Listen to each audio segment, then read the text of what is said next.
Now, Anacin, the tablets thousands of physicians and dentists recommend for fast relief of pain of headache, neuritis, neuralgia, and Bisol mints that quickly rid stomach of gastric distress, present Our Miss Brooks, starring Eve Arden.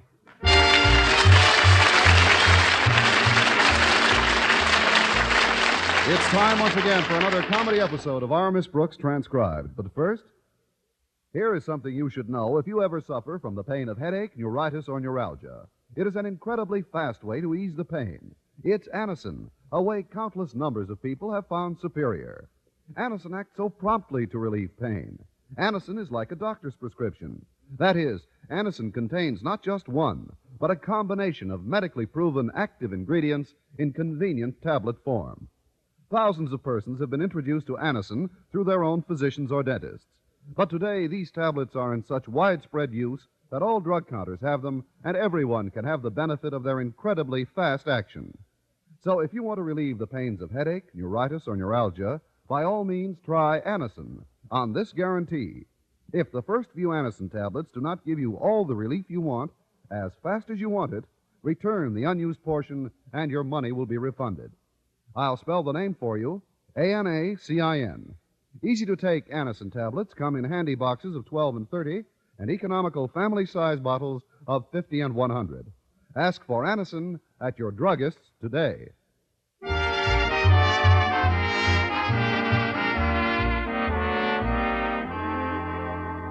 Well, various principals have various methods of running their schools. Nobody is better acquainted with this fact than our Miss Brooks, who teaches English at Madison High School. Now, you take her principal, Osgood Conklin. And I wish you would. Mr. Conklin has always been a great believer in meetings. These invariably occur early in the morning before first class. This is to ensure that everyone will be as brisk and chipper as a damp pen wiper. Our most recent meeting took place in his office last Friday morning. Present were Mr. Conklin's daughter, Harriet, president of the student body, Mr. Boynton and myself as faculty advisors, and Walter Denton, editor of the Madison Monitor. This meeting is now called to order. As in the past, parliamentary procedure will prevail. How extremely alliterative. Parliamentary procedure will prevail. Silence. If you wish to speak, kindly raise your hand. The chair recognizes Walter Denton. Walter Denton says, "Thank you, Chair." All I wanted to know was, why did we have to get here so early? Couldn't we have held this meeting later? Quiet. The chair recognizes its lack of judgment in recognizing Walter Denton. However, the reason for this meeting can be told in two words. The first one is excessive. And the second? Please, Walter, don't interrupt. That's right, Walter. Just listen. Come on, Mr. Conklin. Drop the other word. The other word is noise. Noise? Excessive noise? That's why we're here? Because of excessive noise? This is beginning to sound like choir practice. What kind of noise do you mean, Daddy? I mean the noises that penetrate this office while I am trying to work. You mean when the students are changing classes? Yeah, and they make sounds like shuffle, shuffle, shuffle. Hey, Charlie, want to play handball after school? I don't know, Fred. Old Lady Nelson might keep me in. I'll be able to tell you during lunch period. Okay, Charlie, see you in the cafeteria. Hey, Fred, I bring my lunch. I can't eat that slop in the cafeteria. Well, then how I'd be able to... Oh, shut up!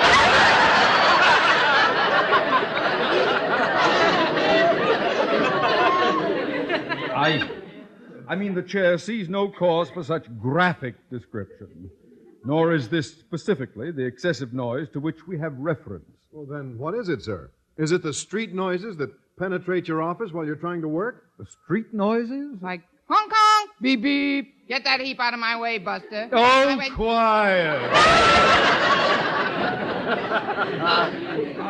I called this meeting to secure some constructive suggestions, not to start a little theater movement. Now stop acting and listen. During school hours, this institution is a veritable bedlam. You will now submit whatever ideas you may have toward mitigating this unhappy circumstance. Well, speaking for the sounds that emanate from the biology laboratory, Mr. Conklin, Perhaps the flames of the Bunsen burners are hissing too loud. I could turn those down a bit. Then, too, I could cut down on the tinkle of the test tubes. Then, too, he could put socks on the mice in the treadmill. Well, as far as the corridors go, Daddy, you could ask all the students to whisper while they're changing rooms. And if they failed to comply? You might station monitors at strategic points to see that they did. Yeah, or better yet, just string a banner across the hall right outside your office. What would the banner say, Walter? It would just say, shh. That's worse than no noise at all. It is quite apparent to me that now, as in the past, any feasible plan for combating a given crisis must stem from one source and one source alone. Well, that's nice of you to say so, Mr. Conklin, but... I refer to myself. However, before I disclose the cure, I will make known the nature of the ailment. There are only two human sources of irritation to me within the confines of this institution. They are A, the student body, and B, the faculty. How about C, the janitor? What is it we do that bothers you, Daddy? You talk. During classes, after classes, during lunch period, after lunch period. But, Mr. Conklin... And you on the faculty are equally guilty. Guilty? It isn't the volume of jabber that's so nerve-wracking to me, but the fact that all these conversations are directed to but one target. What target is that, Mr. Conklin? Each other. I tried talking to a board eraser one morning, but everybody looked at me funny. If we didn't talk to each other, we'd be talking to ourselves. And what kind of a looking school would we be then? Even you, Denton, should be able to comprehend the fact that when I say each other, I mean the male and female members of the student body and faculty. You know my anti-fraternization law. From now on, there will be teeth in it. I don't understand. Oh, you will, Boynton, you will. From now until further notice, I hereby decree that all members of the opposite sex shall refrain from any conversation not absolutely essential to school business. Boys and girls will sit on separate sides of the classroom, and during lunch period, male and female teachers, as well as students, will occupy two different sections of the cafeteria. Daddy, that's positively medieval. It's worse than that. It's medieval tyranny. If I may borrow an expression from the undergraduate body, Denton, turn blue.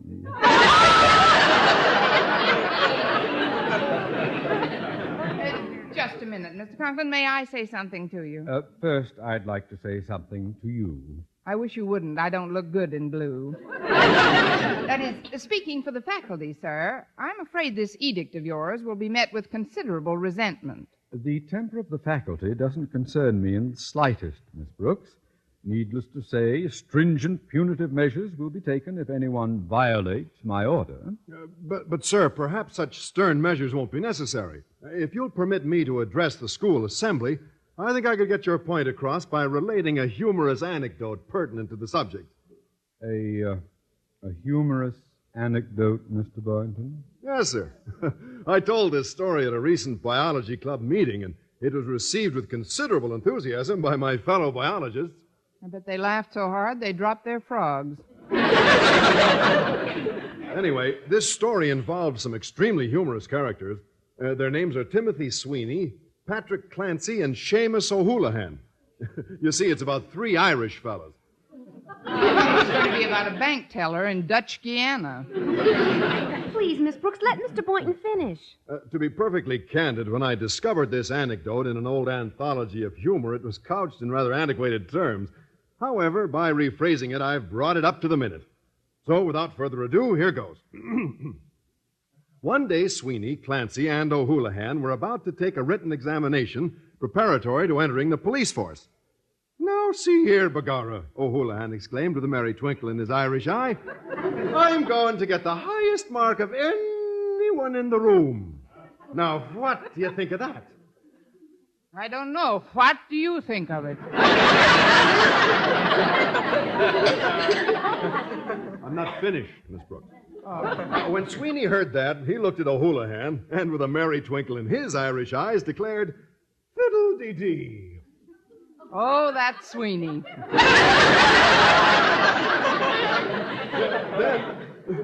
Then Clancy, with a merry twinkle in his Irish eyes, averred, "Faith, and you'll get the lowest mark. Be japers." Well, sir, they had no sooner begun taking the test when, lo and behold, a mounted policeman's horse wandered in. With a merry twinkle in his Irish tail. Please be quiet, Miss Brooks. Oh, let her talk. I didn't mean to interrupt. Thank you. After O'Houlihan turned in his test paper, Clancy and Sweeney accosted him, somewhat chagrined. "O'Houlihan, you cheated!" cried Sweeney, brandishing his shillelagh, a quaint cudgel indigenous to those lovable folks of the old sod. Then he said, "We saw you peeking at the answers in the back of the book." "Well," O'Houlihan retorted somewhat testily, "I vowed I was going to get the highest mark of anyone in the room. Now, I knew that fair and square I could get a higher mark than you, Sweeney, and a higher mark than you too, Clancy, by the same honest means. But when that horse came in to take the test, I thought I'd better cheat."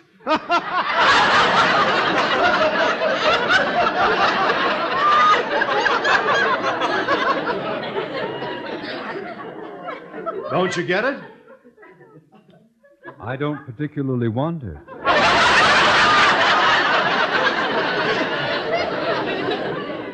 Now, what has that anecdote got to do with the current situation? Well, it's about cheating, Mr. Conklin. Someone violates your ban against conversation between the sexes. That's a form of cheating. A form of cheating? One of the duller forms, I'd say. Well, we've wasted enough time. Since there seems to be some doubt as to the efficacy of my plan, I shall put it to the acid test. What do you mean, Daddy? In accordance with my democratic principles, I shall put it to a vote at this meeting. All opposed to my plan will signify by saying no. No. All in favor say aye. Aye. The ayes have it. Motion carried. But, Mr. Conklin, what about our nose? Keep it out of my business. Aye, aye, sir.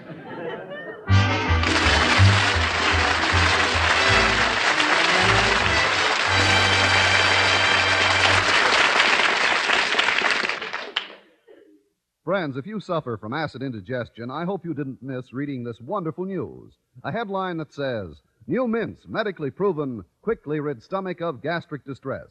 That headline is talking about new Bisol mints. Doctors recommend Bisol mints because the Bisol medication acts at once to make painful acid harmless and give you fast 5-way relief. 1. Speeds relief from gas. 2. Sweetens your breath. 3. Gives complete, longer-lasting relief than baking soda. 4. Relieves stomach upset from too much eating, drinking, smoking.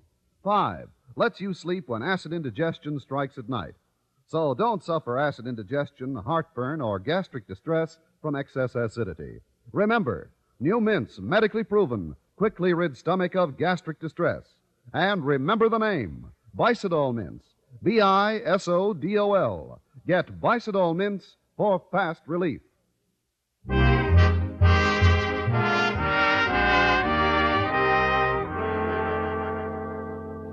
Well, at lunchtime, one half of the school cafeteria was roped off for males and the other half for females. But despite this barrier, Walter Denton managed to slither past my table and surreptitiously slipped me a cryptic note. The note directed me to report to an abandoned stockroom in the basement, and it also contained the secret password by which I could gain admittance. I was loath to take part in such sneaky maneuvers, so I didn't report to the appointed room until 3 minutes later.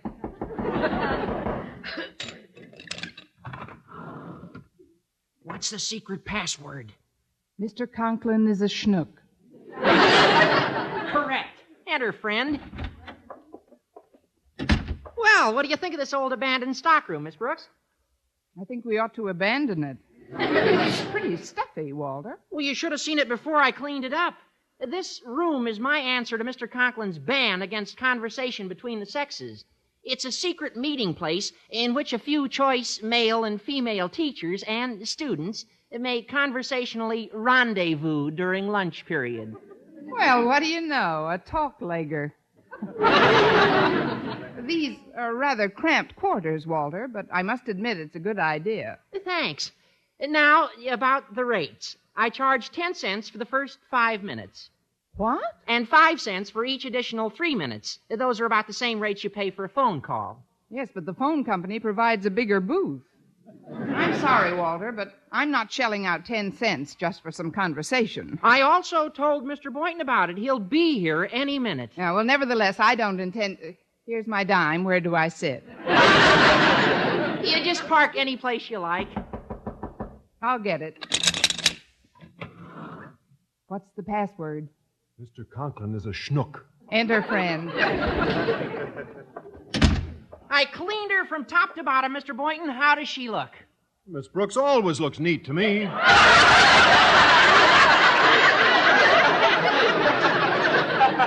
What he meant, You give Mr. me Boynton. 10 cents and she's yours for 5 minutes. What on earth would I do with Miss Brooks for 5 minutes? Let's pay an extra $50 and figure something out. The 10-cent fee is just for the use of the room, Mr. Boynton. Just for the room? 10 cents? Well, that's exorbitant, Walter. It's outrageous. It's unreasonable. It's... Try bejabers. The Chambers, it's too much. Well, those are my rates. It's only fair I get something for my labors, Mr. Boynton. This morning, this was just a musty old room loaded with dust, cobwebs, gophers. Gophers? They've left. They didn't like the rates either. This is no time to economize, Mr. Boynton. Don't you think it's worth 10 cents to be able to sit around and chat with members of the opposite, you should excuse the expression, sex? I suppose you're right, Miss Brooks. Do you have 2 nickels for a dime? Yes, I have. Well, give them to Walter. I don't happen to have a dime on me. That's the quickest way I was ever beaten out of a dime. Walter, do you have 10 pennies for 2 nickels? Yes, I have. Well, keep them. I don't have 2 nickels. I'll put you on the cuff for today, Mr. Boynton. I'll go. What's the password? Mr. Conklin is a schnook, but he really isn't, Miss Brooks. Come in, Harriet. Oh, hello, Harriet. Hello, Mr. Boynton. Hi, Walter. Harriet, my beloved, all this gloomy morn I have prayed for this magic-laden moment when you would come to me on the wings of love. That'll be 10 cents, please. 10 cents? That's a nickel a wing. That's the price we must pay for your father's folly, Harriet. Oh, please don't be too harsh on poor Daddy. The reason he's become so antagonistic toward fraternizing is because of Mother. Your mother? Yes, Miss Brooks. Mother isn't due back home until this afternoon. For the past week, she's been visiting Grandma in Montrose, and Daddy's missed her dreadfully. Why, it's become an obsession. Wherever he looks, he sees boys and girls together. Him and Mamie O'Rourke. Their conversing and having fun makes him all the more lonely. It's gotten so bad that he's going to stay after school and write an editorial for the Madison Monitor announcing his long-range anti-fraternization plans. Maybe we can nip that in the bud, Harriet. Mr. Boynton, Walter, while he's writing those editorials, I think we ought to drop over and see Mrs. Conklin. She's always been very fair-minded about these things, and I believe I have a rather brilliant idea. Excuse me. What's the password? I am a schnook.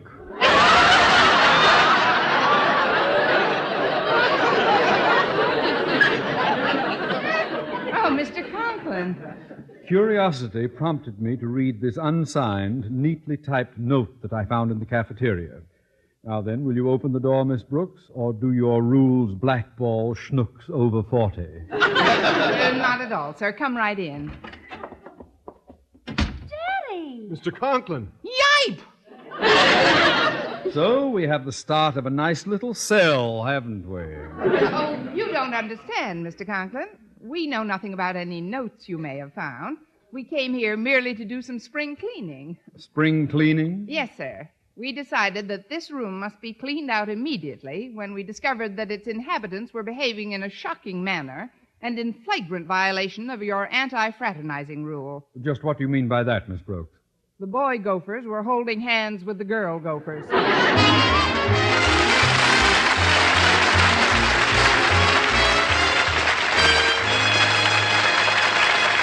Our Miss Brooks will return in a moment. CBS Radio has an important suggestion for you, a suggestion that more Americans take a personal part in the international struggle for peace and freedom. Perhaps you have never looked at service with the ground observers as quite that, but that's exactly what it adds up to. Today, throughout the world, there's a struggle for the minds of great masses of human beings. Both sides have attempted to convince people everywhere to choose between two opposing ways of life. Since the end of World War II, America has helped great and small nations regain their stability and live in freedom. At the same time, using every means at its command, another major power has attempted to spread its influence. Now, at this moment in history, when we have every reason to believe the free world is winning the Cold War, we must be more vigilant than ever. We must keep our powder dry, our eyes open. To tempt a would-be aggressor by apparent weakness would be potentially disastrous. So let's all make home defense our business. Drop in at your local civilian defense office and volunteer your 2 hours a week with your local Ground Observer Corps.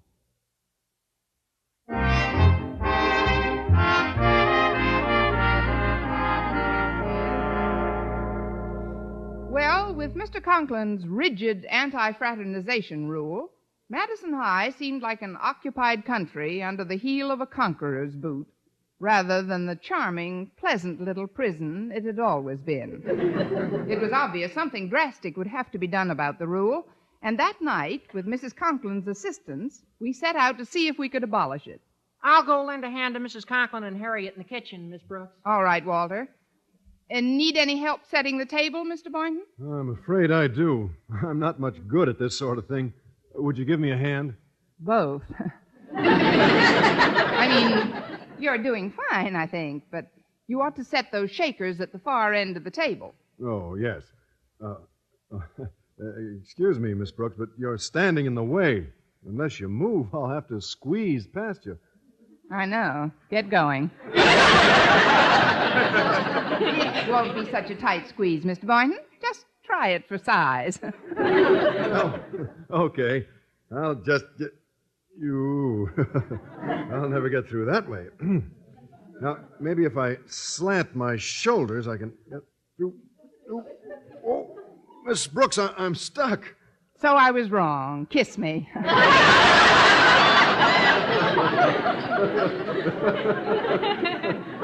There you go, joshing again. Well, I've got to admit it, Miss Brooks. You're as full of fun as Paddy's pig. And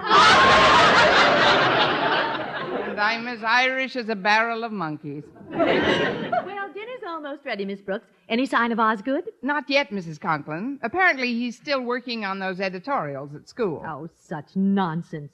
Well, those ridiculous anti-fraternizing rules of his will be a thing of the past if your scheme works, Miss Brooks. And I'll do everything I can to see that it does. We certainly appreciate your cooperation.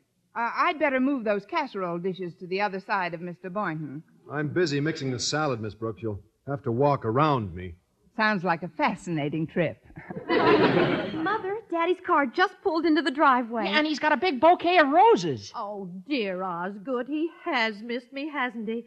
Oh, goodness, I mustn't get sentimental if your scheme's to work, Miss Brooks. We'll see how he likes a taste of his own medicine.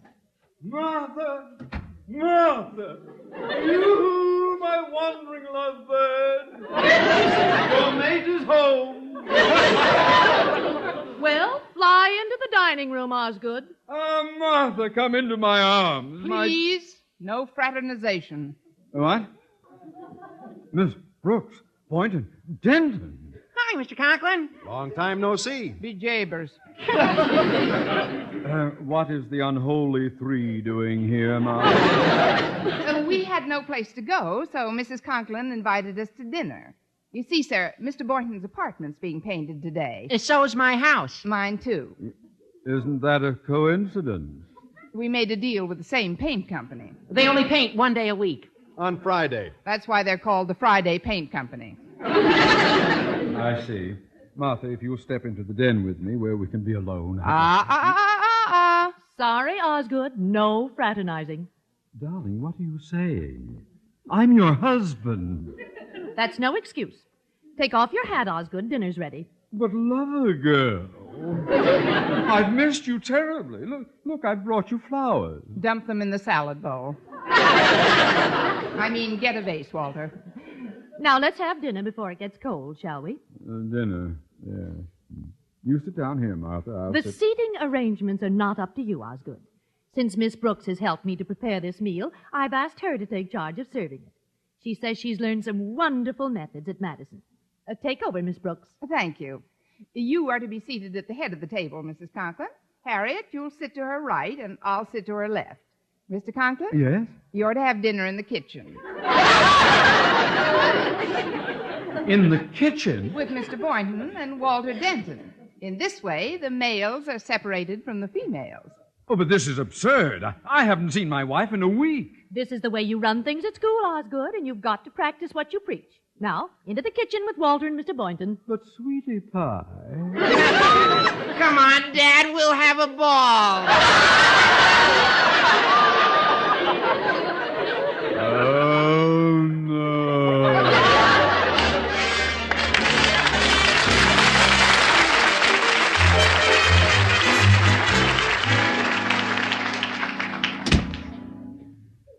Oh, it's a lovely full moon out tonight, Mr. Conklin. How did you enjoy it in the garden? Frankly, I found it rather unromantic sitting on the hammock between Boynton and Denton. Well, Miss Brooks and Harriet and I are having loads of fun playing bridge, Osgood. Oh, Bridge, you need a fourth? Sorry, no fraternization. If you'll escort Walter and Mr. Boynton to the den, sir, I've laid out a set of tiddlywinks for you. Tiddlywinks at my age? Some tiddlies are older than others.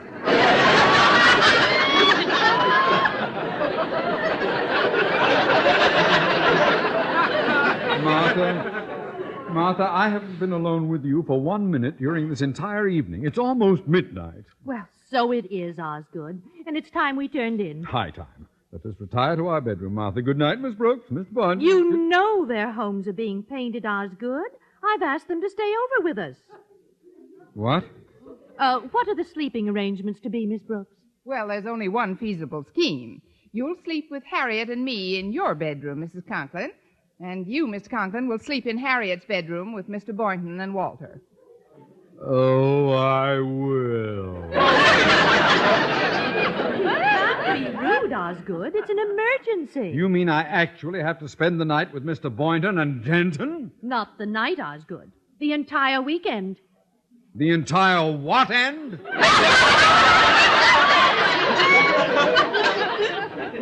Weak, sir. The way you're beginning to feel about your plan at school. Oh, Miss Brooks, you're right. Not only am I outnumbered, I've been outmaneuvered. However, if I agree to cancel my ban on coeducational conversation at Madison, do you suppose you and your cohorts could find some place to billet yourselves? I'm sure we could, Mr. Conklin. We could all go home. Home? But what about the painters? Oh, haven't you heard? The Friday Paint Company went on strike this afternoon. On strike? Yes, it seems they want longer brushes and a shorter day.